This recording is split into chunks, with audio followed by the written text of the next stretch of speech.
ऐसी कथा सुनाओ जिससे हमको शांति मिले। एक बात बताएं भगवत वृंदो, संत का क्षण और अन्न का कण कभी बर्बाद मत करो।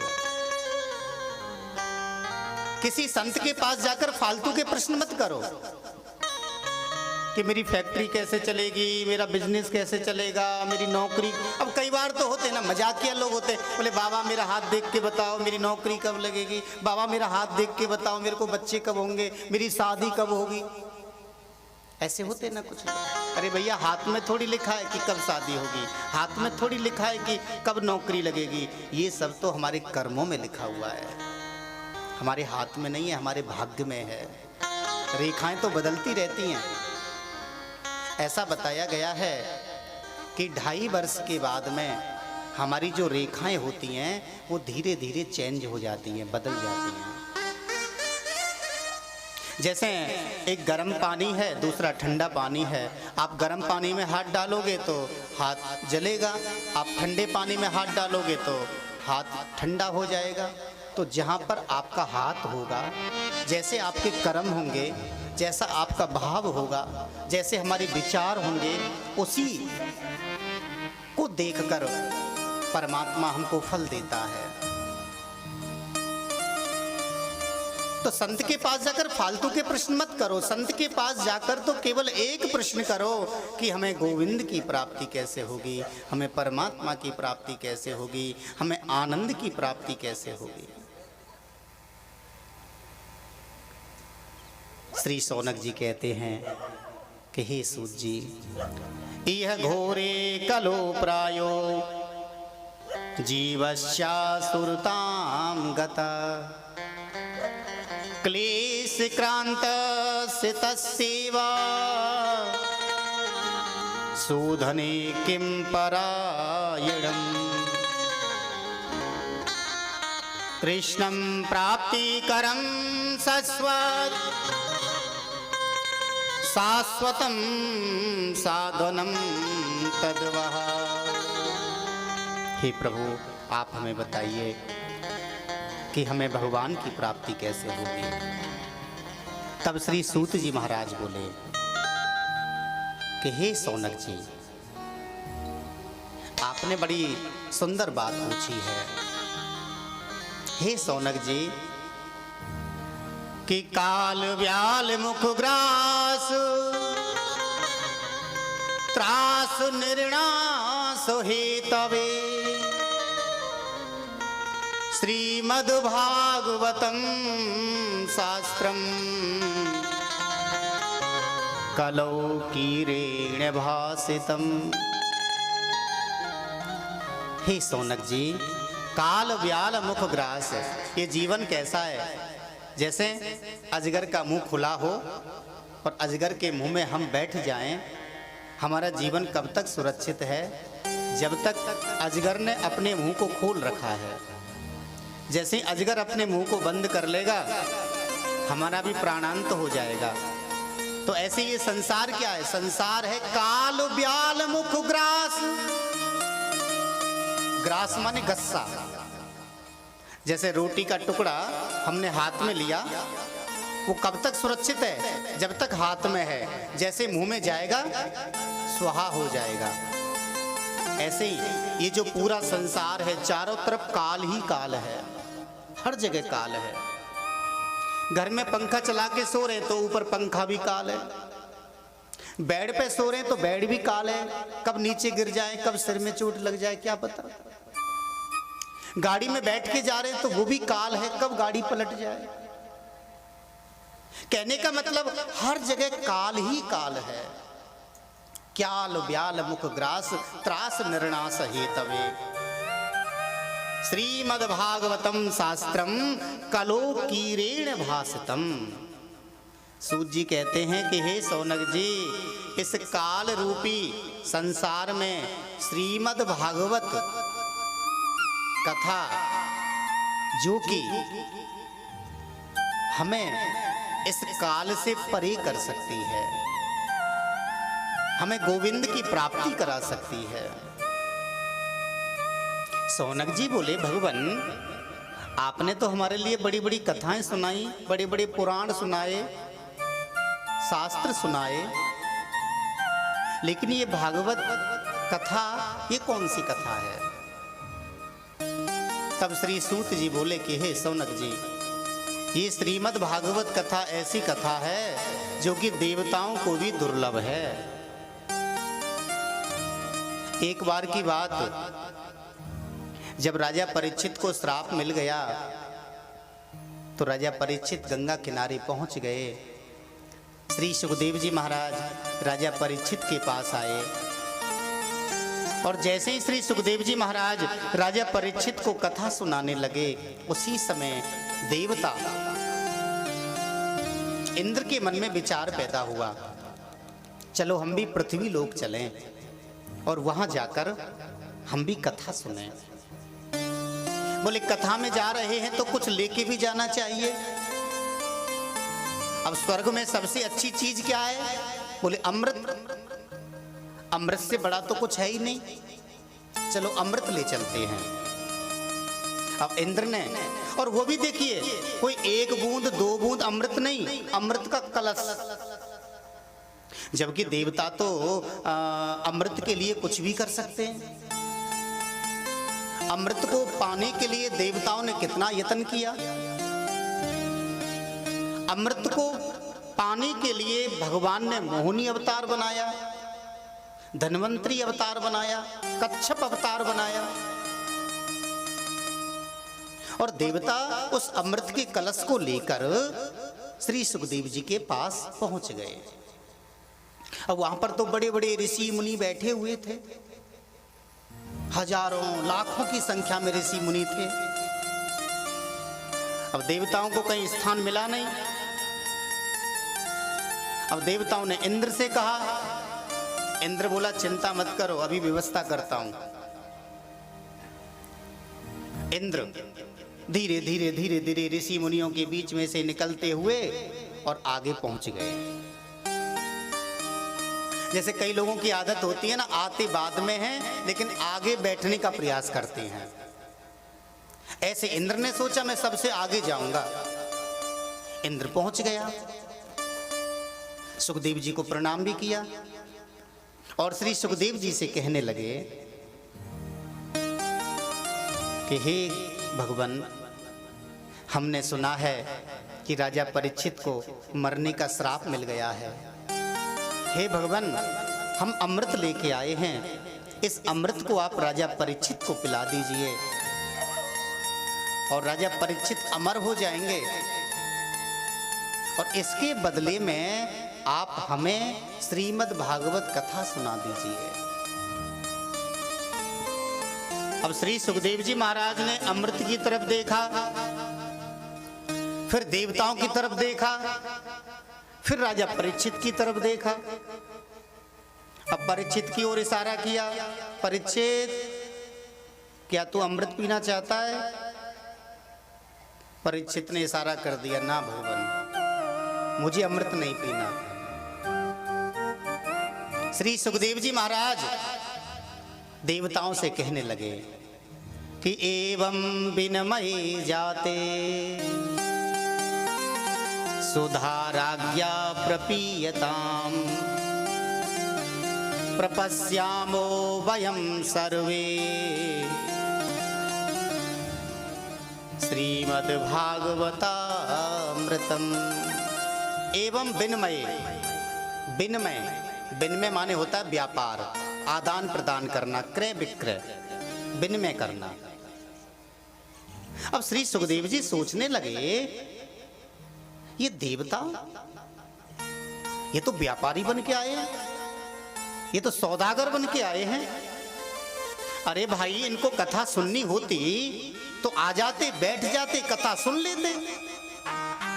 और भी तो आ रहे कथा सुनने के लिए, लेकिन नहीं। देवता क्या सोच रहे हैं? हम देवता हैं, हमसे बड़ा दुनिया में कोई नहीं।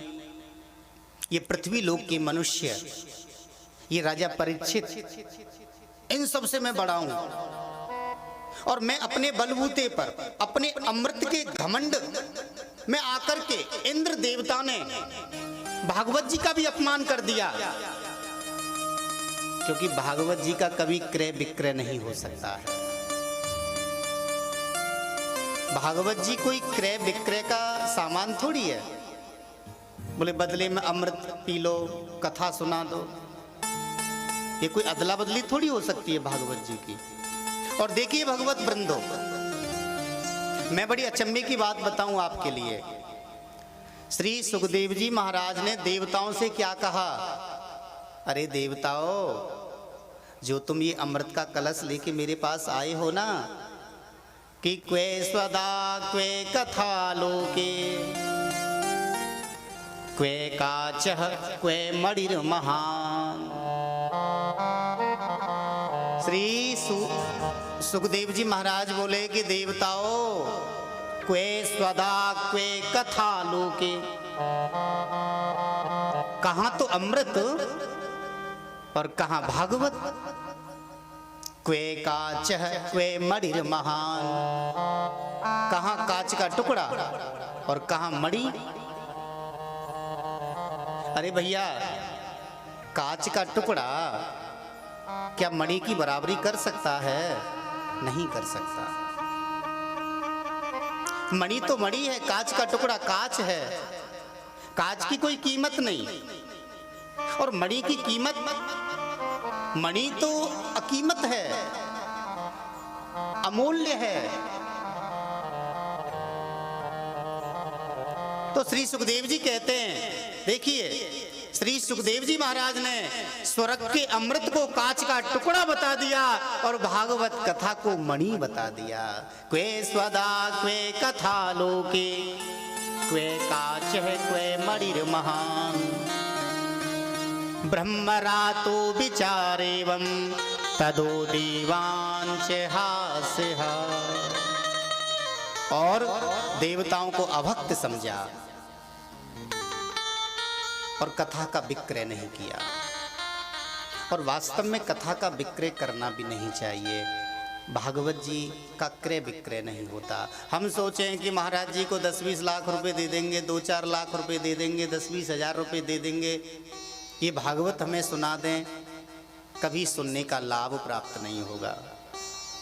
और हम ये सोचें, एक वक्ता ये सोचे कि भागवत कथा करने से मेरा जीवन यापन हो जाएगा, मेरे गृहस्थ का पालन हो जाएगा, तो ऐसा भी भागवत जी मना करती है।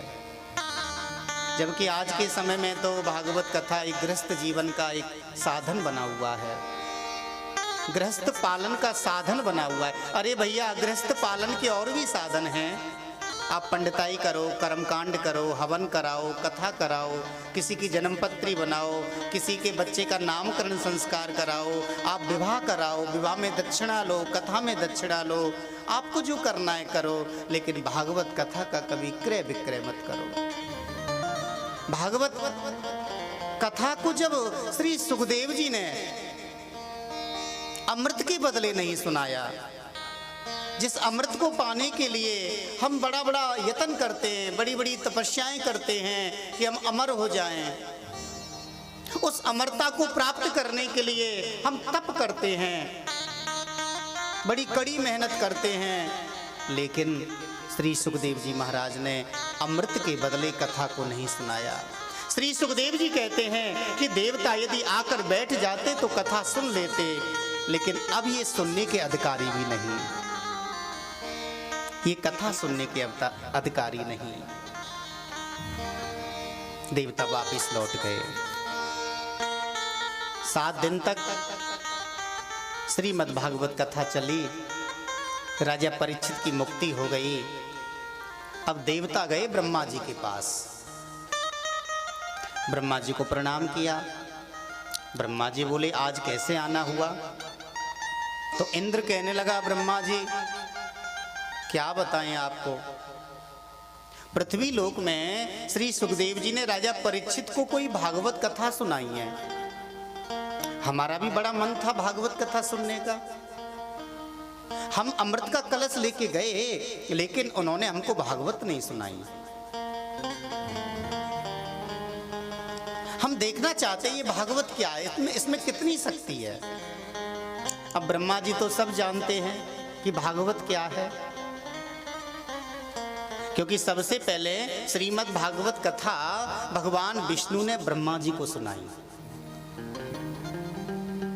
और ब्रह्मा जी ने वही भागवत कथा संत नारद को सुनाई, और नारद जी ने यही भागवत कथा श्री वेद व्यास जी को सुनाई, और वेद व्यास जी ने यह भागवत कथा अपने पुत्र श्री सुखदेव जी को पढ़ाई, और श्री सुखदेव जी महाराज ने राजा परीक्षित को सुनाई।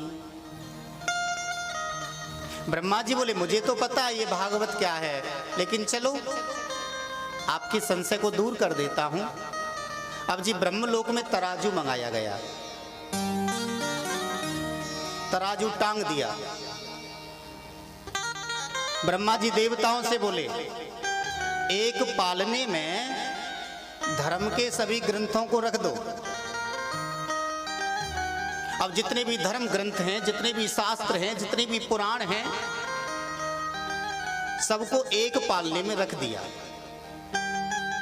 और दूसरे पालने में श्रीमद् भागवत कथा को रख दिया।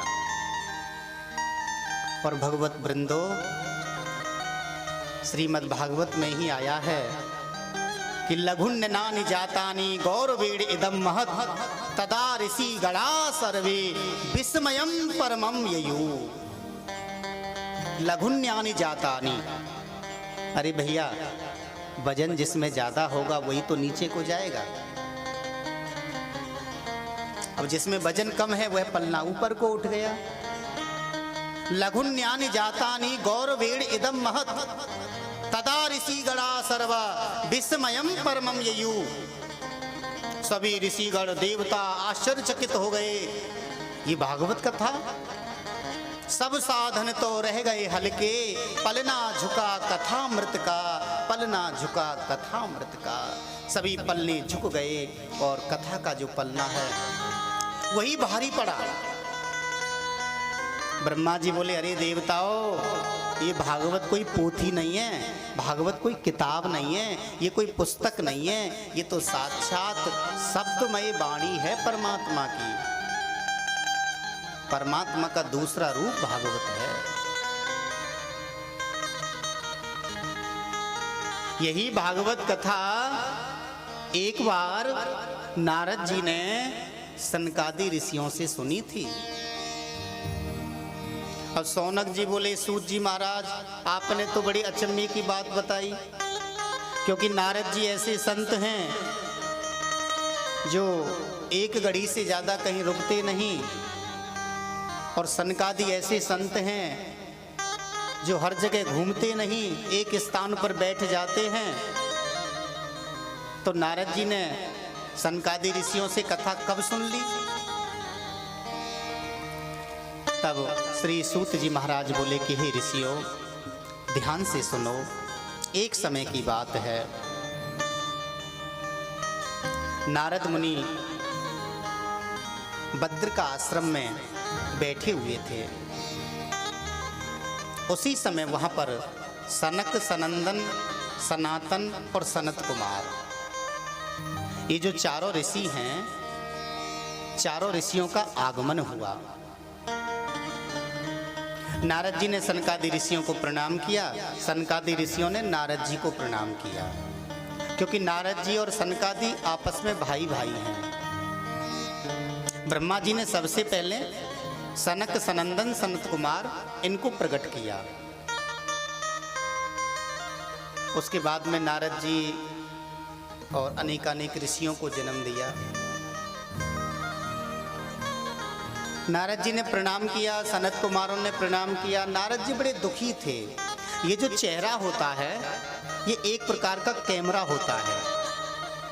आप सुख में बैठे हुए हैं, आप दुख में बैठे हुए हैं, आपके चेहरे को देखने से पता पड़ जाएगा।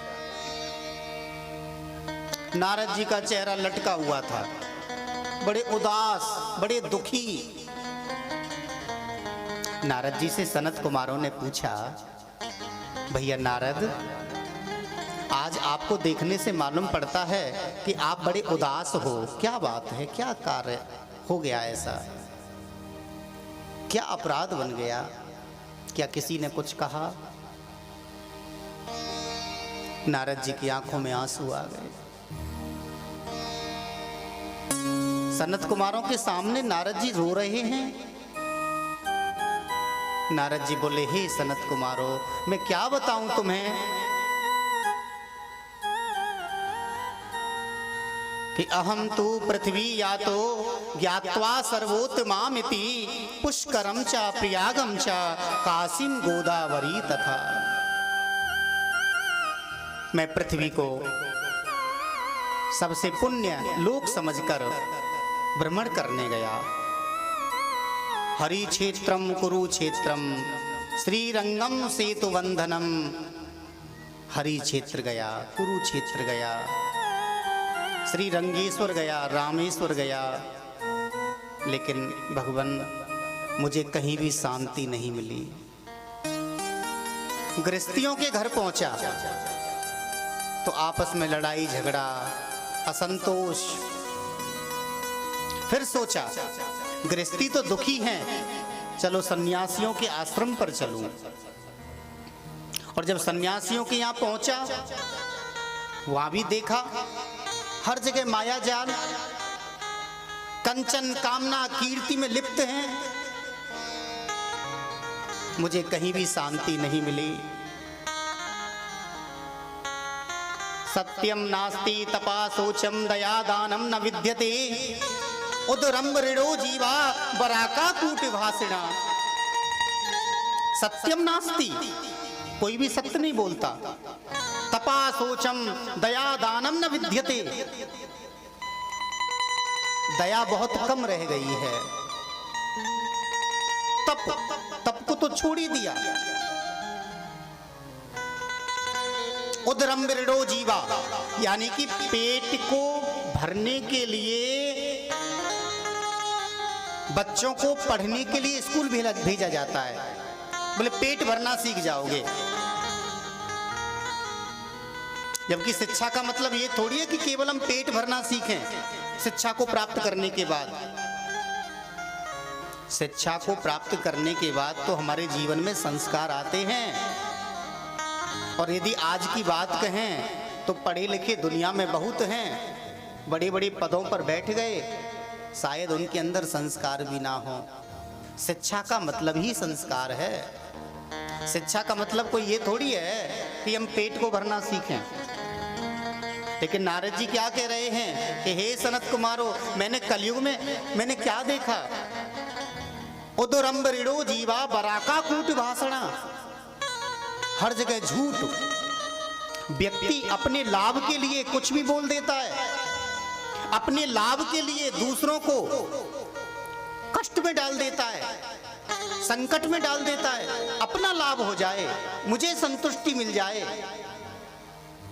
पैसा कमाने के लिए दूसरे को गरीब बना देता है। तरुणी प्रभुता गेहे श्याल को बुद्धिदायक। बड़ी सुंदर बात कही नारद जी ने कि मैंने कलयुग में क्या देखा? तरुणी प्रभुता गेहे। तरुणी माने नई नवेली बहू। तरुणी प्रभुता गेहे। घर में सासू का जमाना तो बहू के आते ही समाप्त, घर में नई बहू की चलती है। अरे भैया चलनी चाहिए, मैं इसका विरोधी नहीं हूं कि नई बहू की घर में ना चले, चलनी चाहिए। घर में नई बहू आती है, उससे भी सलाह लेनी चाहिए। लेकिन कलयुग की कैसी विकृति हो गई है। तरुणी प्रभुता गेहे। नई बहू ये समझती है कि मैं ही सर्वे सर्वा हूं, पहले दिन से ही अपना अधिकार जमा लेना। तरुणी प्रभुता गेहे श्याल को बुद्धिदायका। और अगर कोई सलाह लेनी है, अपने सालों से सलाह लेते हैं, ऐसा भागवत जी में लिखा है। साले से सलाह भी लेनी चाहिए, लेकिन साले से पहले तो हमारे जीजा जी हैं, हमारे फूफा जी हैं, हमारे घर के और भी चाचा ताऊ अपने से बड़े बुजुर्ग हैं। लेकिन नहीं, कलयुग ने बुद्धि को ऐसा विकृत कर दिया कि भले ही परिवार को पता भी ना पड़े, लेकिन साले के पास सबसे पहले सूचना पहुंच जाएगी। तरुणी प्रभुता गेहे श्याल को बुद्धिदायका और कन्या विक्रयणो लोभा दंपति नाम च कलकनम। और देखिए भगवत प्रेमियों, कलयुग ने ऐसी बुद्धि को खराब कर दिया कि इसी कलकाल में कन्या विक्रयणो लोभा, लोभ के कारण मनुष्य अपनी कन्या का विक्रय करने लग गया, अपने बेटे का विक्रय करने लग गया। कन्या को बेच के धन लेना, ये भी कन्या को बेचना हुआ, और अपने बेटे को बेचकर दहेज लेना, ये भी बेटे को बेचना हुआ। अपनी इच्छा से मिलता है तो अलग विषय गया, लेकिन हम मांग करते हैं ना, इतना चाहिए, इतना चाहिए, इतना चाहिए। जैसे तराजू पे हमने अपने बेटे को रख लिया हो। ऐसा नहीं होना चाहिए। और हे नारद जी कहने लगे, हे सनत कुमारो, मैंने देखा हर जगह दुख ही दुख, कोई तन दुखी, कोई मन दुखी, कोई धन बिन रहित उदास। कोई तन से दुखी है, कोई मन से दुखी है, कोई धन से दुखी है। और वैसे भी भगवत वृंदो, इस संसार में ऐसा कोई नहीं जो सुखी हो। ऐसा कोई भी नहीं जो अपनी छाती पर हाथ रखकर ये कह दे कि मैं सुखी हूं। हम एक दूसरे को सुखी समझते हैं, ये सुखी होगा, वो सुखी होगा, लेकिन भैया सुखी कोई नहीं। तुलसीदास जी कहते हैं ना कि दीन कहे धनवान सुखी, धनवान कहे सुख राजा को भारी, और राजा कहे महाराजा सुखी, महाराजा कहे सुख इंद्र को भारी, और इंद्र कहे सुख चतुरानन को, कि इंद्र कहे सुख ब्रह्मा जी को, और ब्रह्मा कहे सुख विष्णु को भारी।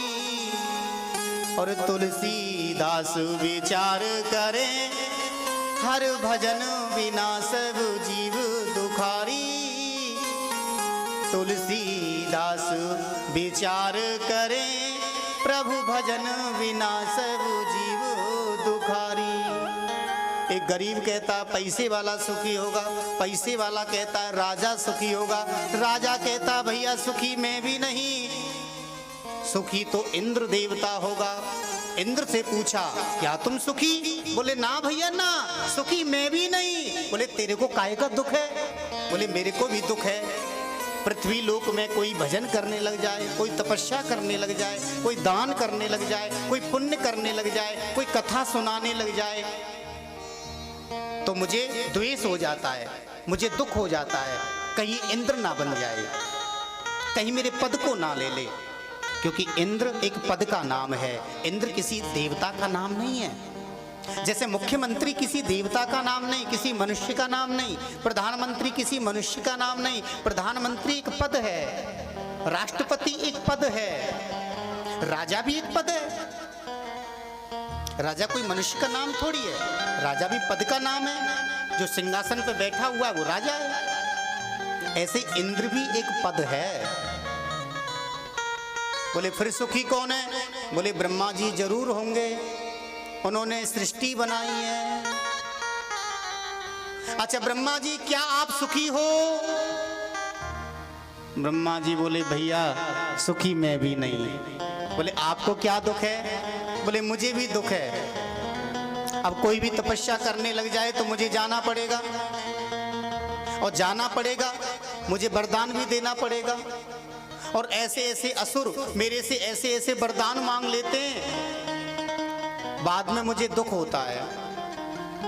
अच्छा सुखी कौन है? तुलसीदास जी कहते हैं कि जो प्रभु का भजन करता है, जो परमात्मा का चिंतन करता है, वही सुखी है जमाने में। इसीलिए कहते हैं अपने मन को प्रभु के चरणों में लगाओ, अपने मन को प्रभु के चरणों में लगाओ। कि मुझे राधे राधे कहने दे,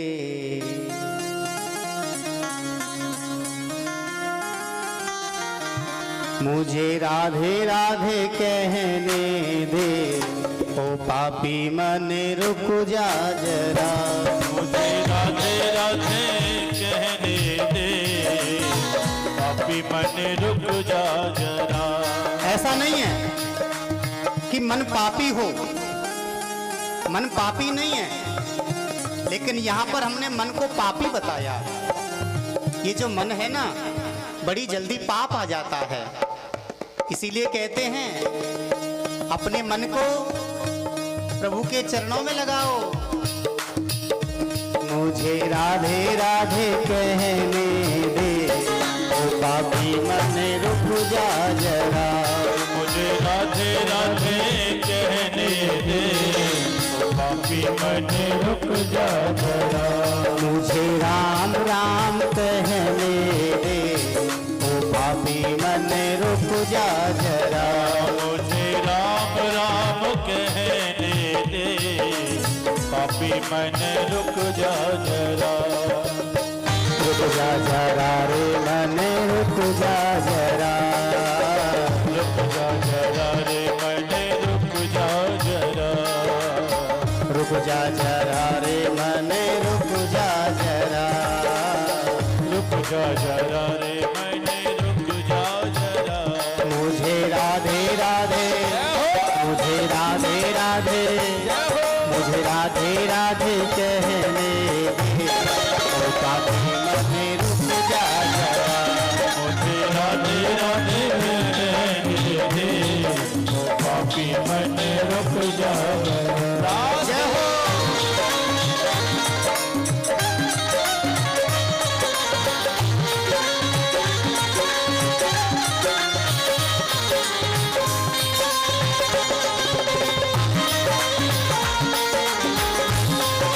मीठी मीठी पानी सेवा करते हुए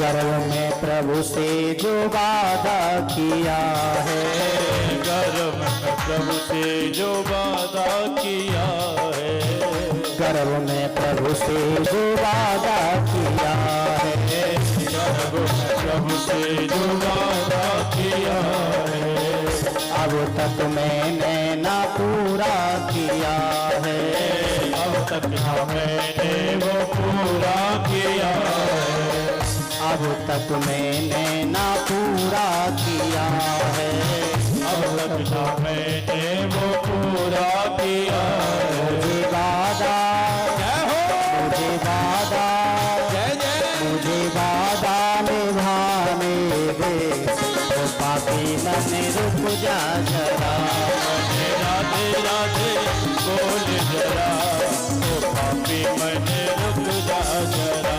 मुझे राधे राधे कहने दे, वो पापी मन रुक जा जरा, मुझे राधे राधे कहने दे, पापी मन रुक जा जरा।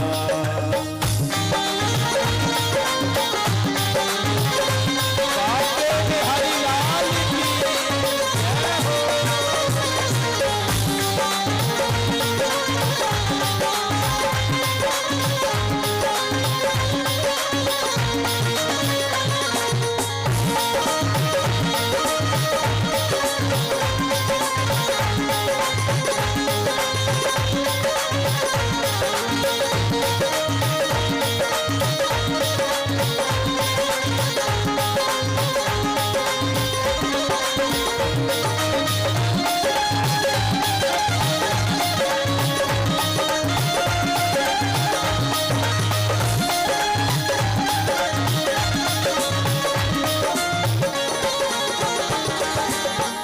जीवन नैया डगमग डोले, जीवन नैया डगमग डोले, जीवन नैया डगमग डोले, जीवन नैया डगमग डोले, बीच भंवर में खाए हिचकोले, बीच भंवर में खाए हिचकोले, बीच भंवर में खाए चिकोले, बीच भंवर में खाए चिकोले। मुझे पतवार मुझे पतवार जय जय मुझे पतवार लेने दे, तो पापी मन रुक जा जरा। मुझे पतवार लेने दे, पापी मन रुक जा जरा। मुझे राधे राधे कहने दे, तो पापी मन रुक जा जरा। मुझे राधे राधे कहने दे, ओ पापी मन रुक जा जरा।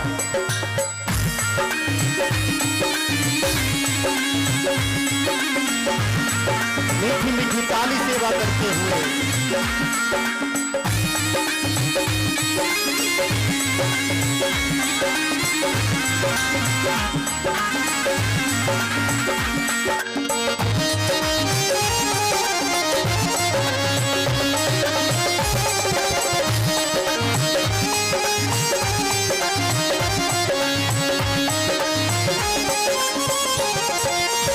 नाम प्रभु का है सुखदाई, नाम प्रभु का है सुखदाई, नाम प्रभु का है सुखदाई। नाम प्रभु का है सुखदाई। लेकर तर गया सदन कसाई, लेकर तर गया सदन कसाई, लेकर तर गया सदन कसाई। लेकर तर गया सदन कसाई। मुझे तार जय हो मुझे तार जय हो मुझे तार उतरने दे, तो पापी मन रुक जा जरा। तार उतरने दे, पापी मन रुक जा जरा। मुझे राधे राधे मुझे राधे राधे कहने दे, तो पापी मन रुक जा जरा। मुझे राधे राधे कहने दे, पापी मन रुक जा जरा। मुझे राम राम कहने दे, तो पापी मन रुक जा जरा। मुझे राम राम कहने दे, ओ पापी मन रुक जा जरा। मुझे श्यामा श्यामा कहने दे, तो पापी मन रुक जा जरा। मुझे क्षमा क्षमा कहने दे, पापी मन रुक जा जरा। मुझे राधे राधे कहने दे, तो पापी मन रुक जा जरा। राधे राधे कहने दे, पापी मन रुक जा जरा। मुझे राधे राधे कहने दे, तो पापी मन रुक जा जरा। मुझे राधे राधे कहने दे, पापी मन रुक जा जरा। तो पापी मन रुक जा जरा। पापी मन रुक जा जरा। पापी मन रुक जा। जय जय श्री राधे श्याम। 3 4 अभी 4 बजे का समय हो गया है और आज हमारा जो है नगर परिक्रमा भी थी। प्रथम दिवस समय का अभाव भी रहा।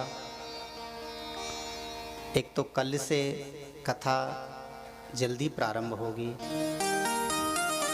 कितनी बजे से शुरू करें? लगभग 12 बजे से 12 से 4 है ना, 12 बजे से 4 बजे तक। तो कल से कथा का जो समय है वो 12 बजे से रहेगा और लगभग 4 साढ़े 4 बजे तक कथा हो जाया करेगी। श्री सूत जी महाराज बोले कि हे सौनक जी,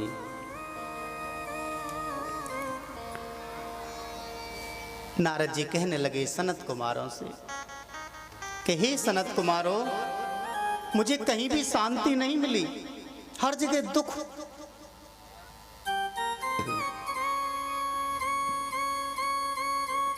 कोई अपने आप से दुखी, कोई दूसरों के दुखों को देख करके दुखी, कोई दूसरों के सुखों को देख करके दुखी, कोई फालतू का दुखी। नारद जी बोले कि हे सनत कुमारों, उसके बाद मैं भ्रमण करते करते वृंदावन पहुंचा। एक सज्जन कोई भी खड़े होकर, व्यवस्थापक इनको थोड़ा बिठा दें। हाँ, उसी समय जब मैं वृंदावन पहुंचा और जब मैं वृंदावन में भ्रमण कर रहा था तो एक स्त्री ने मुझे आवाज लगाई कि भो भो साधो क्षणं तिष्ठ मंचितामपि नाशया। भो भो साधु, अरे साधु रुको। नारद जी रुक गए। नारद जी ने देखा ये कैसी स्त्री जो कि रो रही है, सफेद बाल, वृद्ध अवस्था, लेकिन इसके सामने दो पुरुष पड़े हैं जो कि तरुण हैं, जो कि जवान हैं। हजारों स्त्रियां, जो रोने वाली स्त्री है उसकी हवा कर रही हैं। नारद जी ने पूछा, देवी आप कौन हो? तो वह स्त्री कहने लगी नारद जी से, आंखों में आंसू आ गए और बोली, हे देवर्षि नारद, अहम भक्ति रीति ख्याता इमो में तनियो मतो ज्ञान वैराग्य ना मानो काल योगेन जर्जरो। हे नारद, ये जो दो पुरुष हैं ना, ये मेरे पुत्र हैं। एक का नाम है ज्ञान और दूसरे का नाम है वैराग्य। अरे माता, आप भक्ति और आपकी ऐसी दशा किसने की? तो भक्ति कहने लगी नारद जी, उत्पन्ना द्रवड़े साहम वृद्धि कर्नाटके गता क्वचित क्वचित महाराष्ट्रे गुर्जरे जीर्णताम गता। हे नारद जी, द्रविड़ देश में मेरा जन्म हुआ, कर्नाटक में बड़ी हुई, घूमती घूमती महाराष्ट्र पहुंची और गुजरात पहुंची। वहां जाकर मैं और मेरे दोनों पुत्र वृद्ध हो गए। जैसे तैसे अपने पुत्रों को लेकर मैं वृंदावन पहुंची और नारद, वृंदावन में आते ही मैं तो जैसी थी वैसी ही हो गई। मैं तो तरुण हो गई, लेकिन मेरे पुत्र दोनों वृद्ध के वृद्ध हैं। हे नारद, ये कैसी कलयुग की स्थिति है? ये कैसा युग है जहां पर माता तो जवान और पुत्र वृद्ध?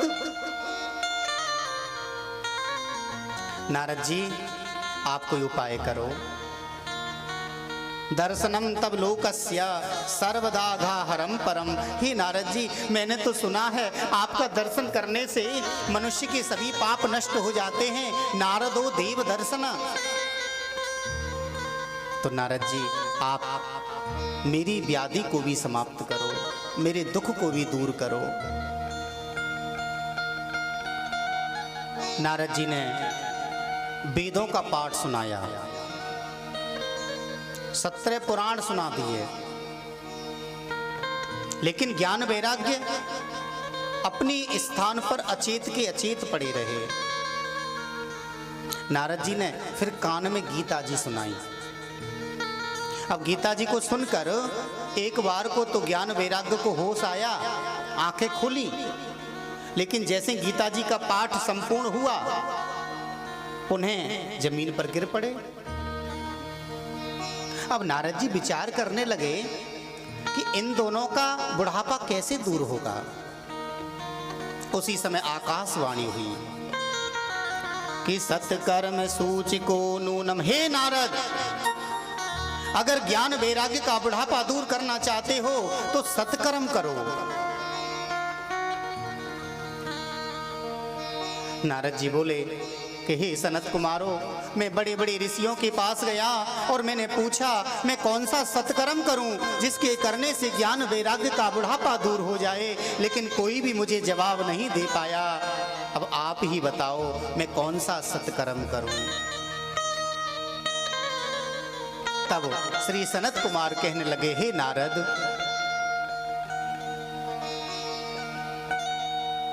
सबसे बड़ा सत्कर्म श्रीमद् भागवत कथा है। श्रीमद् भागवत कथा सुनने से विवेक की प्राप्ति होती है और विवेक की प्राप्ति ही सत्कर्म है। सत्कर्म का मतलब कोई पूजा पाठ से नहीं कि जो पूजा पाठ है उसी को हम सत्कर्म कहें, या भगवान के मंदिर में जल चढ़ाने जाएं उसको हम सत्कर्म कहें, या 2 घंटा बैठकर भजन करें उसको हम सत्कर्म कहें। सत्कर्म का मतलब होता है विवेक की प्राप्ति। मूल सत्कर्म यही है। हमारा विवेक जागृत हो गया, समझ लो हमारे जीवन का सत्कर्म हो गया। और यदि हमारा विवेक जागृत नहीं है, आप कितने भी अच्छे कर्म कर लो, कोई लाभ नहीं होगा। श्रीमद् भागवत कथा, जिसे ज्ञान प्रदीप कहा है, और वेदों में, शास्त्रों में, पुराणों में कृष्ण भगवान को भी ज्ञान प्रदीप कहते हैं। और भगवत वृंदो श्री सुखदेव जी महाराज, जिन्होंने राजा परीक्षित को कथा सुनाई, उनको भी ज्ञान प्रदीप कहा जाता है। प्रदीप माने एक दीपक, एक उजियाला, एक प्रकाश, जहां ज्ञान ही ज्ञान है।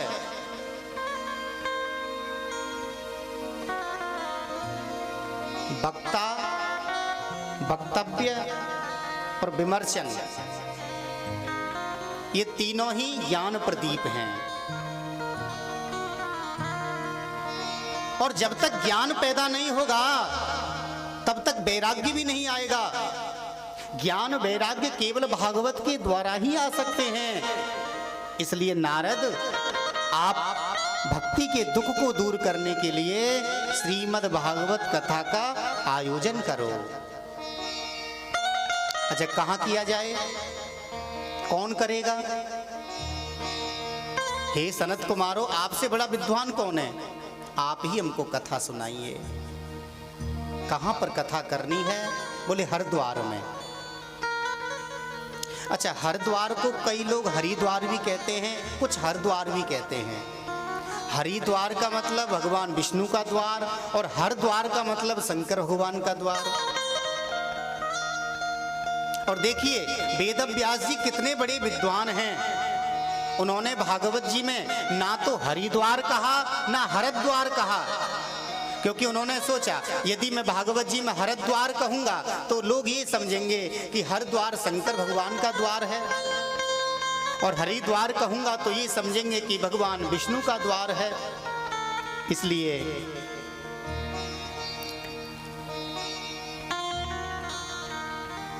श्री वेद व्यास जी कहते हैं, गंगा द्वारे समीपे तू तटमानंद कानकम। गंगा के समीप, गंगा के सन्निकट एक आनंद नाम का तट है, वहां भागवत जी का आयोजन होगा। व्यास गद्दी बनाई गई, सनंदन सनत कुमार चारों ऋषि व्यास गद्दी पर विराजमान हो गए। नारद जी उनके चरणों में बैठ गए। अब देखिए, बड़े बड़े ऋषियों को मालूम पड़ा कि सनत कुमार कथा कर रहे हैं, नारद जी कथा करा रहे हैं, नारद जी परीक्षित बने हैं। बड़े बड़े ऋषि मुनि एकत्रित हो गए। जो आना नहीं चाहते थे, कुछ लोग ऐसे भी होते हैं ना जो आना नहीं चाहते भागवत कथा में, उनके घर प्रभु जी ने जाकर उनको समझाया। बोले भैया, भागवत कोई अकेली की नहीं होती, भागवत तो सबकी है। जाओ भागवत सुनो। प्रभु जी घर घर में जाकर ऋषियों को, मुनियों को, गृहस्थियों को, स्त्रियों को, पुरुषों को, बच्चों को, सबको लाने लगे। बोले चलो भागवत सुनो, भागवत सुनो। अब किसी ने पूछ लिया प्रभु जी से कि प्रभु जी महाराज आप जो घर घर घूम रहे हो सबको बुलाने के लिए, आपको क्या मिलेगा? अरे आप जाओ कथा सुनो। तब प्रभु जी बोले, अगर मेरे द्वारा कोई भक्त कथा में पहुंचकर अपने जीवन को सुधार ले, समझ लो मैंने कथा सुन ली, मुझे कथा सुनने का लाभ प्राप्त हो गया। 3 आसन बिछा दिए। सनक, सनंदन और सनत कुमारों ने भक्ति ज्ञान वैराग्य के लिए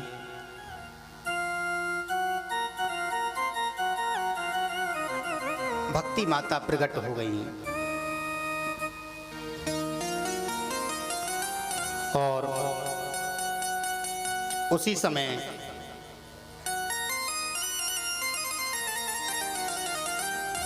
सनत कुमारों ने नारद जी को कथा सुनाना प्रारंभ किया। सनकादि ऋषि कहने लगे नारद जी से कि हे नारद, कि सदा सेव्या श्रीमद्भागवती कथा, यस्या श्रवण मात्रेण हरिचित्तम समाश्रयेत्। बोले भागवत कथा सुनने से हमारे जीवन के जितने पाप होते हैं सब नष्ट हो जाते हैं। कथा भागवतस्यापि नित्यं भवति यद्ग्रह, तद्ग्रहं तीर्थरूपं हि बसतां पापनाशनम। हे नारद, जिस किसी के घर में भागवत कथा होती है, तद्ग्रहं तीर्थरूपम ही, जिस घर में भागवत कथा होती है वह घर एक तीर्थ बन जाता है। बसताम पापनाशनम, और उस घर के अंदर जितने भी पाप होते हैं सब नष्ट हो जाते हैं। दुर्लभेव कथा लोके श्रीमद्भागवतोद्भवा, कोटि जन्म समुत्थेना पुण्येनेव तु लभ्यते। हे नारद, दुर्लभेव कथा लोके श्रीमद्भागवतोद्भवा, ये जो कथा है ना बड़ी दुर्लभ है। भाग्योदयेन बहुजन्म समर्जितेना सत्संगम च लभते पुरुषौ यदा वे, अज्ञान हेत कृत मोह मदान्धकारनाशम तदोदयते विवेकः। भाग्योदयेन बहुजन्म, ध्यान देना, एक जन्म नहीं, भाग्योदयेन बहुजन्म, 2 जन्म भी नहीं, एक वचन, द्विवचन, बहुवचन, यहां पर बहुवचन का प्रयोग किया गया है। एक जन्म नहीं, 2 जन्म नहीं, भाग्योदयेन बहुजन्म। जब हजारों जन्मों के हमारे भाग्य उदय होते हैं, भाग्योदयेन बहुजन्म समर्जितेना सत्संगम च लभते पुरुषौ यदा वे। जब भाग्य उदय होते हैं तभी हमको सत्संग की प्राप्ति होती है, कथा सुनने का अवसर प्राप्त होता है, संत की सानिध्यता प्राप्त होती है, परमात्मा की भक्ति प्राप्त होती है। भाग्योदयेन बहुजन्म समर्जितेना सत्संगम च लभते पुरुषौ यदा वे, अज्ञान हेत कृत मोह मदान्धकारनाशम। और जब हमारे जीवन में भक्ति का प्रादुर्भाव हो जाता है, हमारे जीवन में संत का आगमन हो जाता है, हमारे जीवन में किसी विद्वान की, किसी महात्मा की, श्रीमद् भागवत कथा की जब कृपा प्राप्त हो जाती है, तो हमारे जीवन का जो भी अज्ञान है, जो भी अंधकार है, सब समाप्त हो जाता है।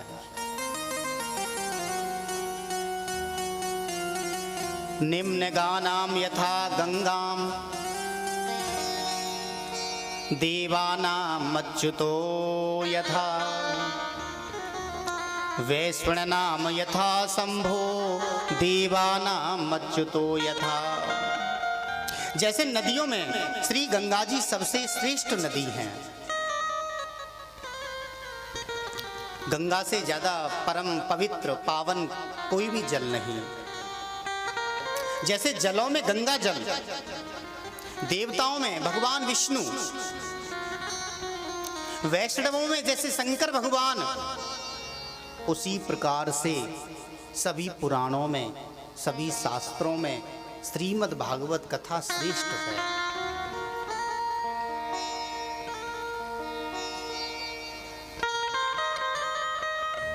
ये मानवा पापी कृतस्तु सर्वदा सदा दुराचारिरता विमार्गा क्रोधाग्निदग्धः कुटिलास्य कामिन् सप्ताह यज्ञेन कलो पुनन्ति ते।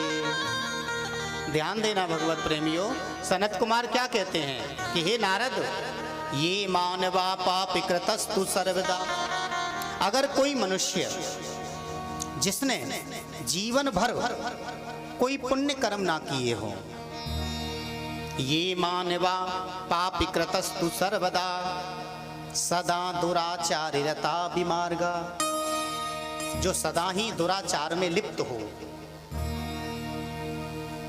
जिसके अंदर संस्कार ना हो, जो किसी का सम्मान ना करता हो, क्रोधाग्निदग्धः, जिसको हमेशा क्रोध आता हो, कुटिलास्य कामिनः, जिसके जीवन में काम भरा हुआ हो, और ऐसे व्यक्ति की जब मृत्यु हो जाती है तो वह प्रेत बन जाता है, और ऐसे प्रेत के निमित्त भी यदि भागवत कथा सुना दी जाए तो उसकी भी मुक्ति हो जाती है। नारद जी बोले, भगवान आपकी सब बातें समझ में आ गई, लेकिन ये थोड़ी अटपटी बात है कि मरने के बाद कोई प्रेत बन जाए, उसके बाद उसकी मुक्ति कैसे हो सकती है? अरे जिंदे आदमी को कथा सुना देंगे वो सुन भी लेगा, अब मरने के बाद कैसे सुनेगा? तब सनत कुमारों ने एक दृष्टांत सुनाया, बड़ी सुंदर कथा सुनाई कि हे सनत कुमारो, तुंगभद्रा तटे पूर्वम भूतिपत्यन्नमुत्तमं यत्र वर्णा स्वधर्मेण सत्य सत्यकर्म तत्परा। एक तुंगभद्रा नाम की नदी है, उस नदी के किनारे एक नगर बसा हुआ है, उस नगर का नाम है उत्तम नगर। उस नगर में चारों वर्णों के लोग रहते हैं, ब्राह्मण, क्षत्रिय, वैश्य और शूद्र। उसी नगर में एक ब्राह्मण निवास करते हैं जिनका नाम है आत्मदेव। बड़े विद्वान, यजमानों के यहाँ कथा पुराण सुनाने जाया करते थे। धन की कोई कमी नहीं, महल की कोई कमी नहीं, लेकिन एक दुख है। क्या? बोले कोई संतान नहीं। घर में गाय है, लेकिन गाय ने कभी दूध नहीं दिया। घर में तुलसी का बिरवा भी है, लेकिन वो भी सूख जाता है। पंडित जी बड़े दुखी हुए। आस पड़ोसियों का कहना शुरू हुआ। आजकल कहने वाले बहुत होते हैं ना। बोले पंडित जी तुम्हारे देवता नाराज हैं, इसलिए संतान नहीं, पितरों की पूजा करवाओ। पंडित जी बोले मैंने करा ली। बोले कोई ना कोई दोष लगा हुआ है आपके घर में। और पंडित जी हमने तो सुना है कि आपके घर में जो गाय है, गाय ने भी कभी दूध नहीं दिया। पंडित जी बोले भैया सुनी तो सही है। अच्छा मैंने तो सुना है आपके घर में जो तुलसी का वृक्ष है वो भी सूख जाता है। अरे पंडित जी पता है क्यों होता है? क्योंकि आपके घर में कोई संतान नहीं है। संतान नहीं है इसलिए दूध नहीं हो रहा, संतान नहीं है इसलिए तुलसी सूख जाती है। पंडित जी कोई उपाय करो। एक बात बताएं आपके लिए, कुछ तो बीमार बीमार होता ही है, कुछ आने जाने वाले सुनाने वाले और कर देते हैं। ऐसा करो वैसा करो, ये करो वो करो। और आजकल आप किसी बीमारी को किसी को बताओ तो आप ये मत समझना किसी मैं साधारण व्यक्ति को बता रहा हूं, ये समझो किसी डॉक्टर को बता रहा हूं, क्योंकि जिसको आप बताओगे वो आपको इलाज जरूर बताएगा। ऐसा कर लो, वैसा कर लो, ये कर लो। ऐसा है कि नहीं है? आज तो भैया खांसी हो रही है, बोले अदरक चबा लो। कहने का मतलब हमारे इस भारत में देखा जाए तो सब डॉक्टर हैं, सुनाने वाले बहुत हैं। पंडित जी बड़े दुखी हुए। पंडित जी की पत्नी का नाम है धुंधली, बिल्कुल पतिदेव से विपरीत, झगड़ा करना, लड़ाई करना, बड़ी कर्कश वाणी। कुछ लोग होते हैं देखने में तो बड़े सुंदर लगते हैं, लेकिन जब बोलते हैं ना ऐसा लगता है जैसे आग बरस रही है क्या। कर्कश वाणी ये धुंधली के लक्षण हैं। एक दिन पंडित जी सोचने लगे कि संतान न अब हो सकती है, जब विप्रदेव ने जान लिया तब मरने का निश्चय करके घर बार छोड़ प्रस्थान किया। आत्मदेव जी ने देखा कि मेरे को संतान नहीं हो सकती और ये संसार वाले मुझे जीने नहीं देंगे, इसलिए घर को छोड़ दिया, जंगल में चले गए मरने के लिए। सामने से एक महात्मा जी आ रहे थे, महात्मा जी को प्रणाम किया। महात्मा जी बोले भैया तुम कौन हो और बड़े दुखी दिखाई दे रहे हो, क्या बात है। पंडित जी महात्मा के चरणों में गिर गए। मेरा नाम आत्मदेव है, घर में संतान नहीं, तुलसी सूख जाती है, दूध कभी पिया नहीं, इसलिए मैंने सोचा क्यों ना मैं मर ही जाऊं। अरे मरते तो वो हैं जो आलसी होते हैं, मेहनत करने वाले जो परिश्रम करते हैं वो कभी मरते नहीं, उन्हें परिश्रम का फल अवश्य मिलता है। आत्मदेव जी बोले मैं मरना चाहता हूं। बोले किस लिए? बोले संतान नहीं है। अरे पागल हो रहा है, संतान के लिए मरेगा? और संतान के लिए जो अपनी नहीं है, केवल नाम के लिए अपनी है। ये मेरा बेटा है, ये मेरी बेटी है। आजकल बेटा बेटी माँ बाप की तरफ कहां सोच रहे हैं। एक बेटी को 25 साल तक पढ़ाया लिखाया, एक बेटे को 30 साल तक पढ़ाया लिखाया, नौकरी कराया। एक पिता ने मेहनत मजदूरी करके अपने तन पर कपड़े फटे पहनकर, अपने पैरों में पादुका फटी पहनकर अपने बेटे को अच्छे स्कूल में एडमिशन कराया। बच्चा पढ़ जाता है, लिख जाता है, अफसर भी बन जाता है, अधिकारी भी बन जाता है, टीचर भी हो जाता है, धन भी कमाता है। लेकिन मैं देखा करता हूं अक्सर माँ बाप को भूल जाते हैं, परिवार को भूल जाते हैं, समाज को भूल जाते हैं।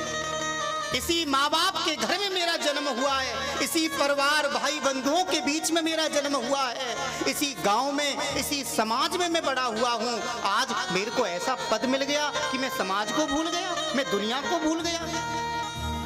आज की ऐसी स्थिति बनी हुई है, आज की ऐसी स्थिति बनी हुई है। क्या करोगे संतान लेकर? अरे नाम चलेगा। अरे काहे का नाम चलेगा? पिता की तेरवी नहीं होती, कहो तो उससे पहले कोर्ट पहुंच जाएं। पिता के नाम को हटाया और अपना नाम चढ़ाया। अब कई लोगों को मैंने देखा है, कई मंदिरों में या कई तीर्थ स्थानों पर पंखा दान करते हैं और पंखे के ऊपर नाम लिखवा देते हैं, स्वर्गीय ये, स्वर्गीय वो।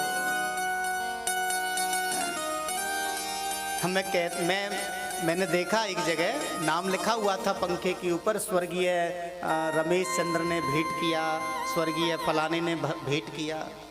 मैं सोचता हूँ कि बेचारा जब तक जिंदा था तब तक तो दुनिया में वो घूमता ही रहा, लेकिन मरने के बाद भी उसको घुमा दिया पंखे पे नाम लिखाकर। क्या बेटा नाम चलाएगा? अरे पंडित जी, अनन्य ममता विष्णु ममता प्रेम संगता भावसा एव संध्रात्मा बुद्धि प्रेमा निगद्यते। अनन्य ममता विष्णु ममता प्रेम संगता। हे पंडित जी, जैसी ममता हम संतान के प्रति रखते हैं, वैसी ममता गोविंद के प्रति रखें, प्रभु के प्रति रखें। पंडित जी बोले, महात्मा जी आप जैसे प्रवचन मैं भी सुनाता हूँ, मैं भी प्रवक्ता हूँ, मुझे आपके प्रवचन नहीं सुनने, मुझे तो ज्ञान नहीं चाहिए, मुझे तो संतान चाहिए। पंडित जी, मैंने आपकी मस्तिष्क रेखा को देख लिया, आपके घर में 7 जन्म तक संतान नहीं। अब तो पंडित जी धड़ाम से गिर पड़े जमीन पर, फिर एकदम से मूर्छा खुली। बोले, महात्मा जी जब आप इतना बता सकते हो कि मेरे को 7 जन्मों तक संतान नहीं होगी, तो आप मेरे को संतान भी दे सकते हो, क्योंकि ऐसा तो केवल त्रिकाल दृष्टि संत ही बता सकता है। आपको हर चीज का ज्ञान है, इसलिए आप कृपा करो, मुझे संतान दो, मुझे पुत्र दो।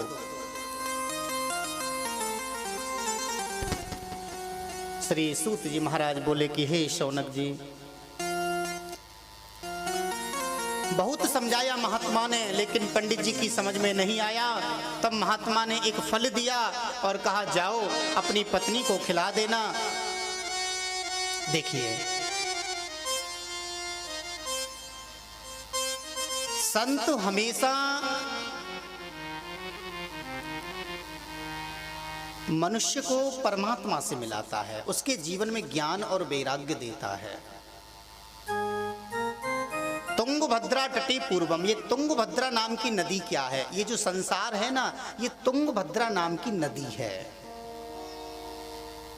इसी नदी में, नदी के किनारे यत्र वर्णासु धर्मीणा, यानी कि उत्तम नगर नाम का एक नगर है। इस शरीर का नाम है उत्तम नगर। इससे उत्तम, इससे सर्वोत्तम, इस शरीर से सर्वोत्तम तो कुछ है ही नहीं। दुर्लभो मानसो देही, देही नाम क्षण भंगुरा। मनुष्य का जीवन प्राप्त करने के लिए तो देवता भी तरसते हैं। बड़े भाग्य मानुष तन पावा, देवता भी तरसते हैं। दुर्लभो मानसो देही, देही नाम क्षण भंगुरा। तो ये जो शरीर है, ये है उत्तम नगर।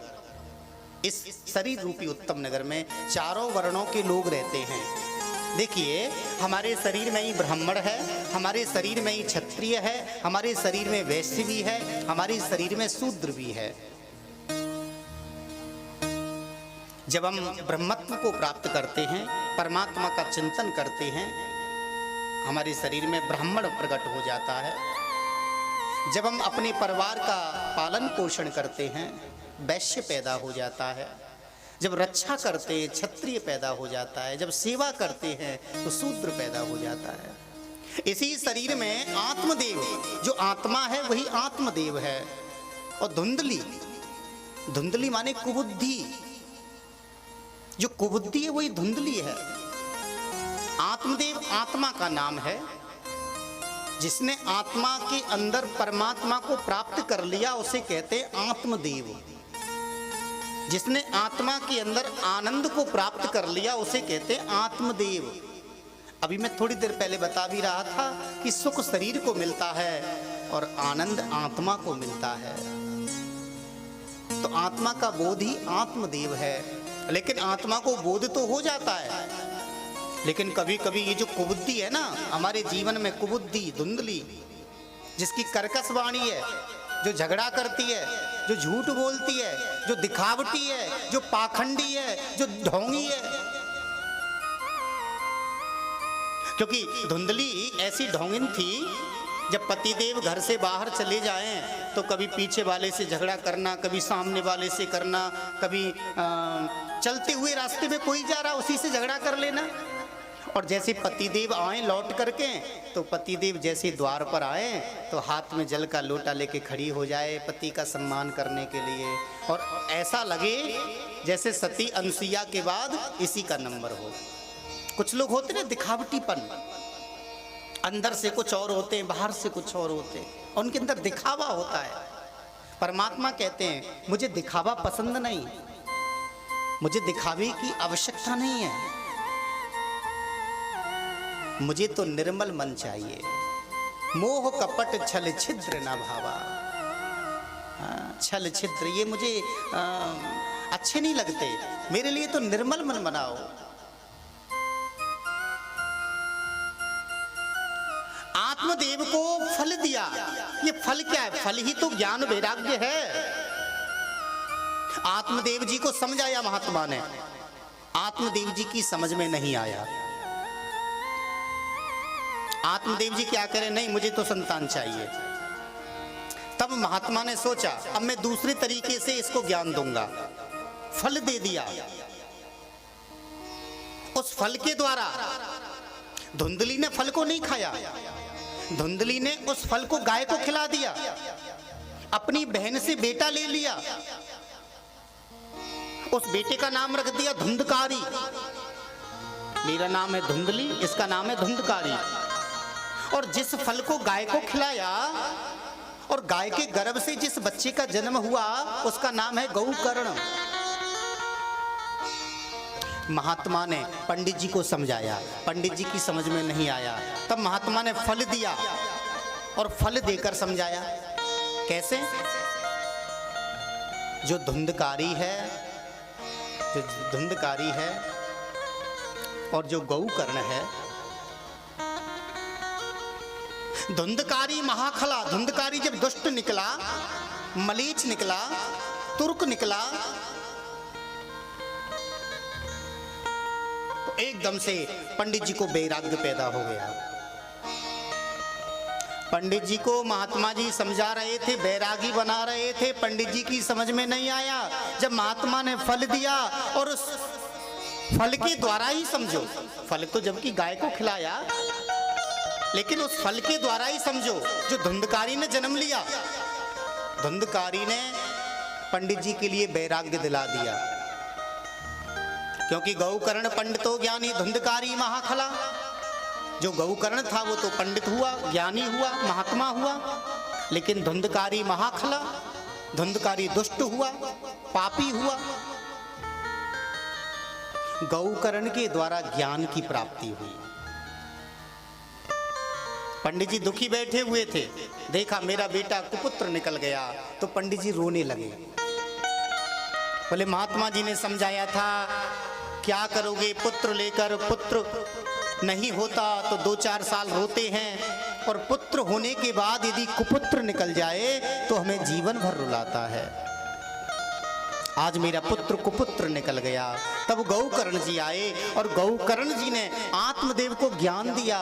तब आत्मदेव जी जंगल में जाकर भागवत जी के 10वें स्कंद का पाठ करके अपने शरीर को समाप्त कर देते हैं। अब धुंधकारी घर पर अकेला, माँ को धमकाने लगा। माँ भी जंगल में चली गई, कुएं में जाकर अपने जीवन को समाप्त कर दिया। 5-5 गड़काओं को घर में रख लिया। ये जो 5 गड़काएं होती हैं बड़ी खतरनाक होती हैं। ये 5 गड़काएं कौन हैं? हमारा नेत्र, हमारा मुख, हमारा नाक, हमारा कान, हमारी त्वचा। ये जो गड़काएं हैं, ये जो इंद्रिय हैं, ये इंद्रिय हमको परेशान करती है। कहीं से गंदा सुन लेंगे तो गंदा करने का मन करेगा, कहीं गंदा देख लेंगे तो गंदा करने का मन करेगा, अच्छा सुनेंगे, अच्छा देखेंगे तो अच्छा करने का मन होगा। इन्हीं के द्वारा तो अंदर ज्ञान और वैराग्य जाता है, इन्हीं के द्वारा प्रकाश जाता है, इन्हीं के द्वारा अंधकार जाता है। अब धुंधकारी जो कि पापी है, दुरात्मा है। अब जो पापी होगा, दुरात्मा होगा, जिसके अंदर संस्कार नहीं होंगे, उसके जीवन में तो गंदी आदतें ही आएंगी। वो तो गंदा ही सुनेगा, गंदा ही देखेगा, गंदा ही बोलेगा।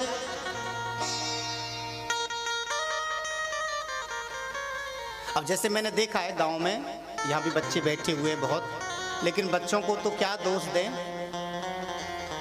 अब दोष तो हम बड़ों को भी नहीं दे सकते हैं, क्योंकि आप सब हमसे बड़े हैं। लेकिन जो भाषा का प्रयोग है, हम लोगों ने बच्चों की आदत भी बिगाड़ दी। कई बार कई लोग गाली देकर बच्चों से बोलते हैं। अब गाली देंगे, बच्चे भी सुनेंगे, हैं? तो बच्चों के कान के द्वारा वो गाली उनके शरीर में पहुंच गई। इसलिए बच्चों को आप कभी भी गाली का प्रयोग मत करो। बच्चों से सभ्यता से बोलो। आप जैसा बच्चों को बोलोगे, बच्चों से वैसा ही सुनोगे।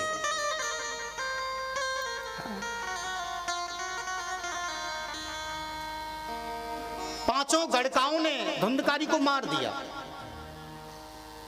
आंगन में गड्ढा खोदा और उसी में दफना दिया।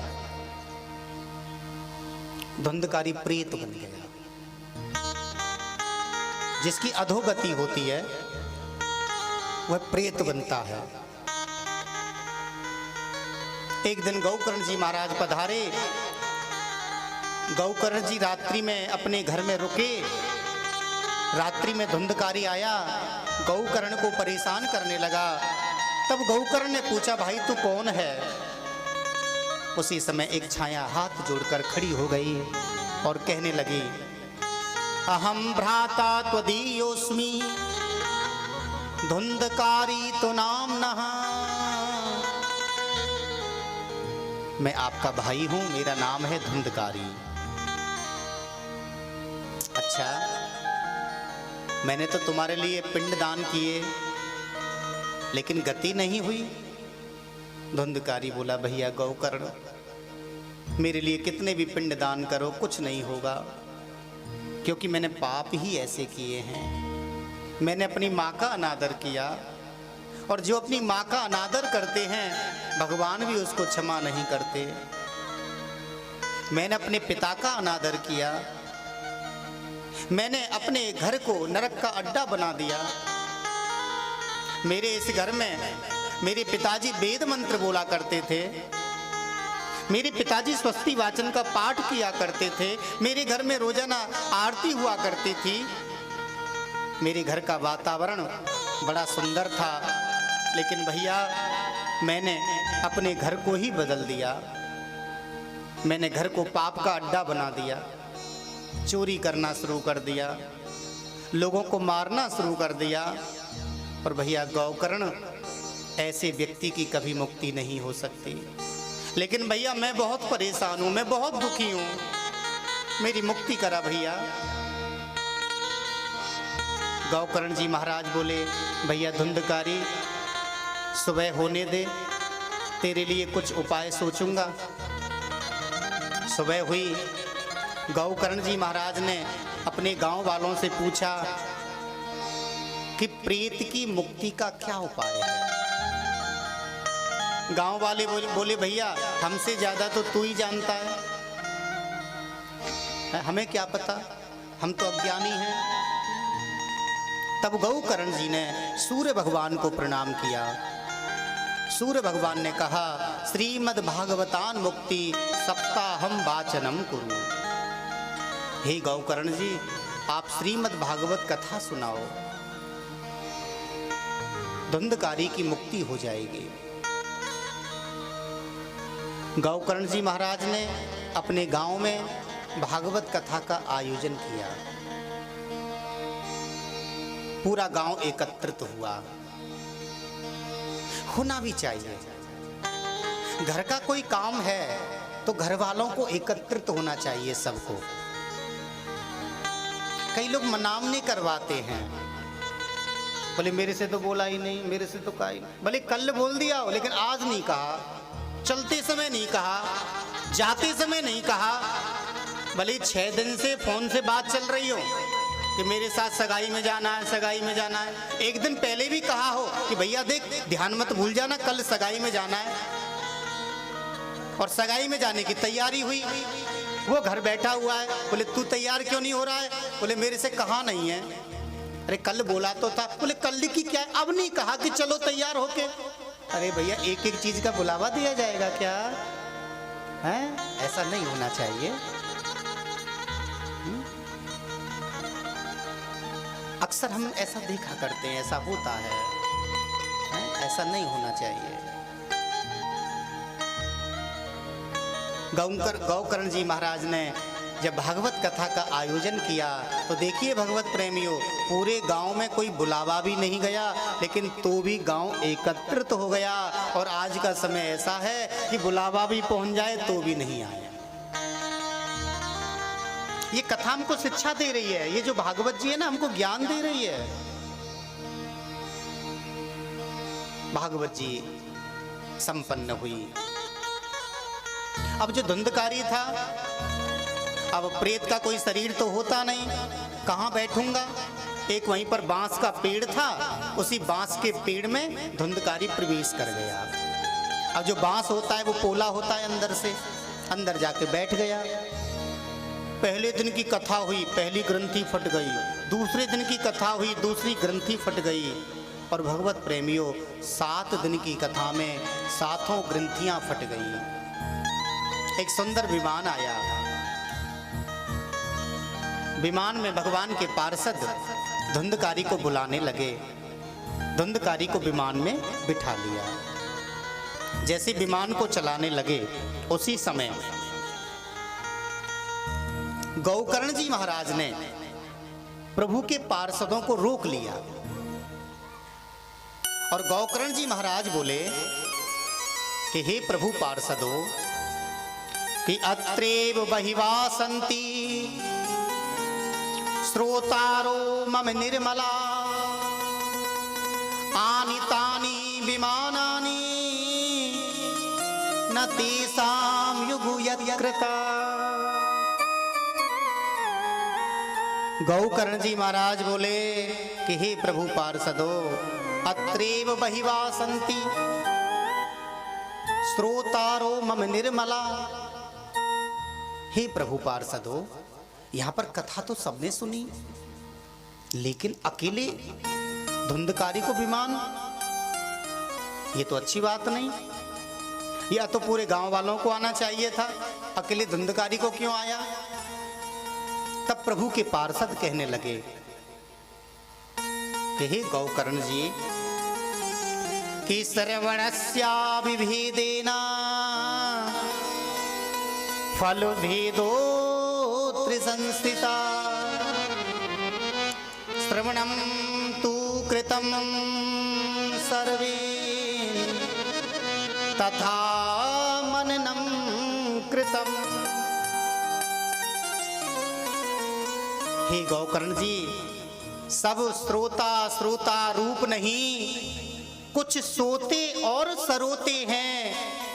इसलिए कथा सुनने पर भी फल नहीं एक से होते हैं।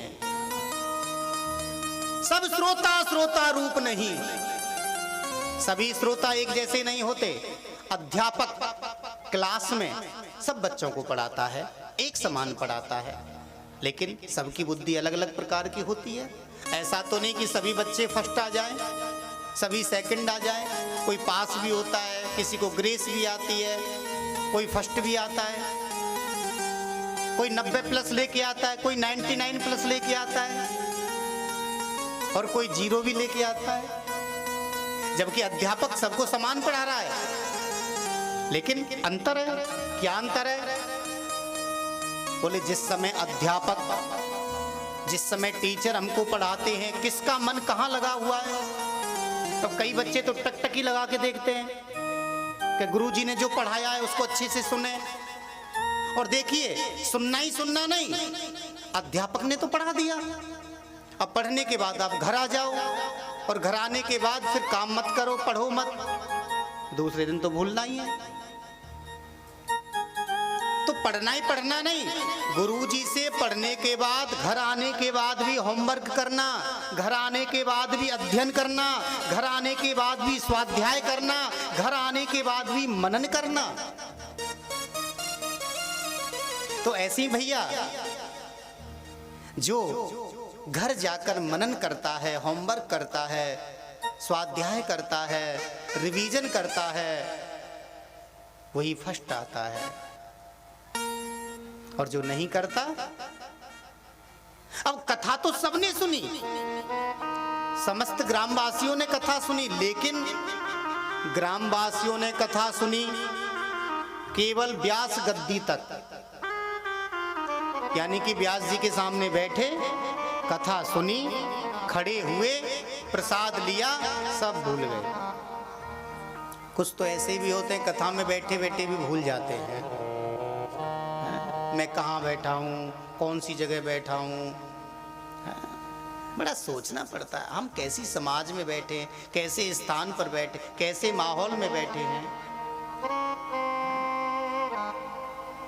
इसलिए अंतर है। कथा तो सबने सुनी कि सब श्रोता रूप नहीं, कुछ सोते और सरोते हैं, इसलिए कथा सुनने पर भी फल नहीं एक से होते हैं। कि श्रवणस्य विविधेना,